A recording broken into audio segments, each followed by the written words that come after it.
मिल्कीपुर का रफ्तार तो बढ़ रहा है, लेकिन जैसे जैसे समय नज़दीक आ रहा है उपचुनाव की तारीखों का, तो वैसे वैसे स्टार प्रचारक मैदान पे उतरते हुए नज़र आ रहे हैं। आज जो काफिला समाजवादी पार्टी की तरफ से निकाला गया, डिम्पल यादव जी ने यहाँ पर रोड शो किया और अजीत प्रसाद के समर्थन में किया। हालांकि जो समर्थक हैं इनसे जानेंगे कितना उत्साह है, क्योंकि यहाँ पे पीडीए का जो सहारा लेकर समाजवादी पार्टी भी लड़ रही है और कहीं ना कहीं भाजपा भी एक तरफा उसी पीडीए का सहारा लेकर लड़ते हुए दिख रही है।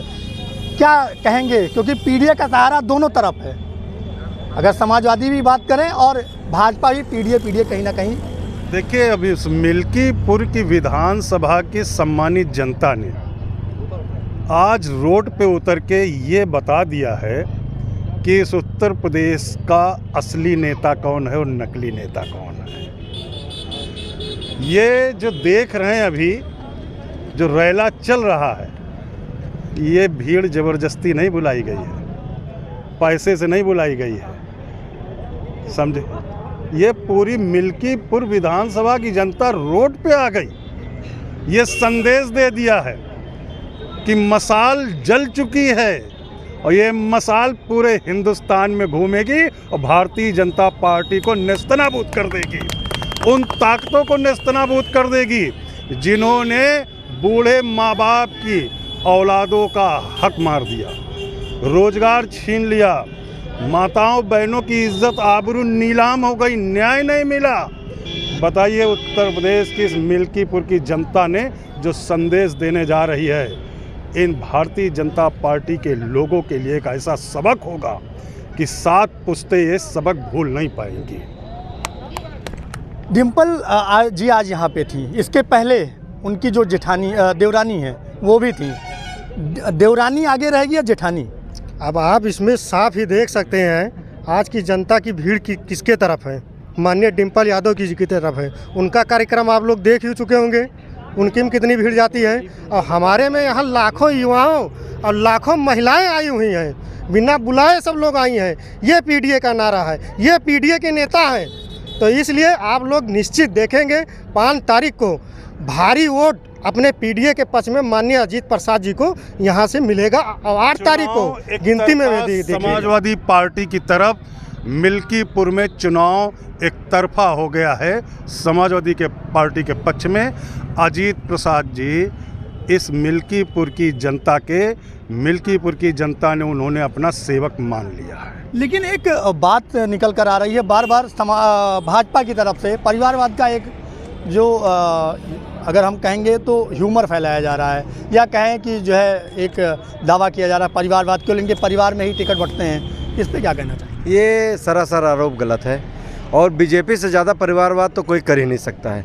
अभी आपके एक मीडिया साथी ने मुझसे सवाल किया था, तो मैंने कहा सवाल यहाँ परिवारवाद का नहीं है, सवाल यहाँ महंगाई का है, सवाल यहाँ बेरोजगारी का है।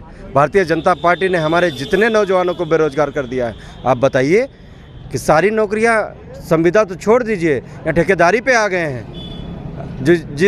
जिसकी एबिलिटी MBA, BTech, MTech, वो बेचारे सफाई कर्मी का काम कर रहे हैं। ये इनकी पॉलिसी है और इसका मुंहतोड़ जवाब बाबा साहब किसी एक के लिए नहीं थे। बाबा साहब पूरी देश और दुनिया के लिए थे। बाबा साहब विश्व में भी पूजे जाते हैं। बाबा साहब के संविधान को खत्म करने के बाद क्या कौन से मुद्दे मिल्कीपुर चुनाव के लिए अहम हैं? मिल्कीपुर में बहुत सारे मुद्दे हैं, जैसे साढ़, बेरोजगारी और किसी बच्चे की स्कॉलरशिप नहीं आ रही यहाँ पे, इस पर कोई बात ही नहीं कर रहे हैं। बस उनको सिर्फ वोट चाहिए। 15 बार कोई मुख्यमंत्री आता है किसी क्षेत्र में और आता है तो विकास हो जाता है। 15 बार आए लेकिन एक सड़क, एक गांव में एक नाली नहीं बनवा पाए। इनको इतनी हताशा लग गई है कि आप ये खुद सोच लीजिए कि हम लोगों ने परमिशन मांगा था मानीगंज बाजार तक भाभी का मतलब रोड शो करने के लिए, लेकिन उन्होंने सिर्फ इतना ही रोड शो करने का इन्होंने परमिशन दिया। तो ये डर रहे हैं कि मतलब हम हार जाएंगे। अब इनको इतना डर है कि ये हार रहे हैं, पूरी तरीके से हारेंगे और यहाँ जिनका सुपड़ा साफ होगा, ठीक। और इनकी सरकार बस 2027 में चली जाएगी, ये दोबारा यहाँ नहीं आ पाएंगे। बिल्कुल। संस्कृत प्रकोष्ठ के भी हैं, क्या लगता है कि पीडीए कितना दिखेगा यहाँ पे रुख? आज की जो सड़क पे जो भीड़ थी वो कोई पैसे देकर के बुलाई गई भीड़ नहीं थी, उसका सीधा जनता ने आशीर्वाद दे दिया है कि मिल्कीपुर की जनता ने दिया है आशीर्वाद। मिल्कीपुर की जनता ने कहा कि मिल्कीपुर की जनता ने दिया है आशीर्वाद, जिता देंगे आज के बेटे हैं अजीत प्रसाद, जिता दीजिए सबके बेटे हैं अजीत प्रसाद। और यहाँ की धरती बाबू मित्रसेन जी की थी, जो कभी नहीं झुके, सामंतवादी ताकतों का हमेशा उन्होंने सामना किया। तो उनके लिए भी कहना है कि बाबू मित्रसेन जी की करुण कहानी, गाँव जमार जिला गाँव बखानी, जनता ने अब ठाना और दे दिया विश्वास, जिता दीजिए आपके बेटे हैं अजीत प्रसाद। क्योंकि आज यही आशीर्वाद, जनता सड़कों पे उमड़ पड़ी है। और आपने देखा यहाँ की सड़कें 5-5 किलोमीटर से लोग चले आ रहे हैं, काफिला चला रहे हैं, लोग पैदल आ रहे हैं भूखे प्यासे अपने नेता के इंतजार में। तो ये आशीर्वाद है, विजय श्री का आशीर्वाद मिल गया आज। तो क्या दावा करते हैं, कितने वोटों का अंतर होगा इस बार? क्योंकि जिस प्रकार से अभी भैया ने बताया कि ये मित्रसेन की धरती है, मित्रसेन यादव जी की जो ज़मीनी नेता रहे हैं, और उसके बाद लोकसभा चुनाव में कहीं ना कहीं उनके बेटे थोड़ा सा कटे हुए लग रहे थे, उसके बाद फिर अब उप विधानसभा चुनाव में फिर एक हो गए हैं। तो कितना असर दिखेगा? ना आनंद सेन जी कटे थे और ना बटे थे, और हमारे नेता के भी नारा है, ना कटेंगे ना बटेंगे, इस बार लड़ेंगे और जीतेंगे, जुड़ेंगे और जीतेंगे।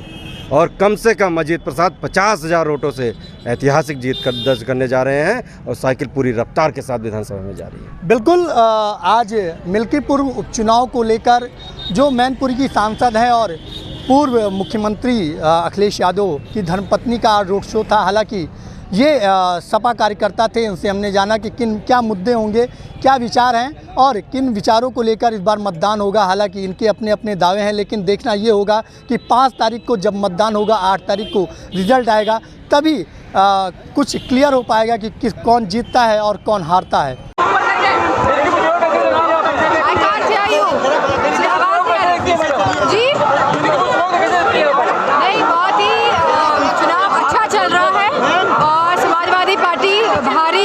मिल्कीपुर उपचुनाव जीतने जा रही है। क्या लगता है कि मिल्कीपुर चुनाव में समाजवादी पार्टी अजीत प्रसाद कितने वोटों से विजयी होंगे? इसके बारे में मैं नहीं कह सकती हूँ कितना वोट मिलेगा, लेकिन बहुत अच्छी जीत होगी। और यह पूरा जो मैसेज जाएगा मिल्कीपुर से पूरे प्रदेश और देश को एक मैसेज देने का काम होगा। प्रयागराज की घटना में क्या कहेंगी? बहुत ही दुर्भाग्यपूर्ण और दुखद घटना है। हमारी संवेदना उन परिवार वालों के साथ है जिन्होंने अपने परिजनों को खोया है, और जो लोग अस्वस्थ हैं और जो लोग हॉस्पिटल्स में हैं। हम भगवान और ईश्वर से प्रार्थना करते हैं कि वो जल्दी स्वस्थ हो। और हम सरकार से कहना चाहेंगे कि जो मुआवजा की रकम है वो बढ़ाई जाए, और जितने भी बॉडीज़ हैं उनको परिवारजनों को सौंपा जाए।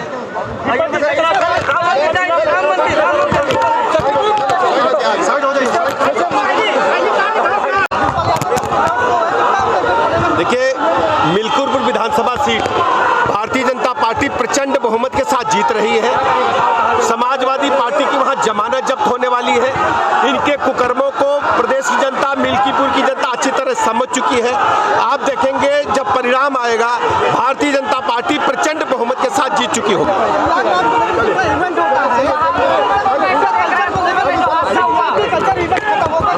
देखिए, प्रयागराज की घटना को सरकार ने बहुत ही गंभीरता के साथ लिया है। न्यायिक जांच आयोग का गठन कर दिया गया है। जांच रिपोर्ट आने के बाद जो भी दोषी होगा उसके खिलाफ कड़ी कार्रवाई होगी। अयोध्या से IBC 24 के लिए अपूर्व पाठक।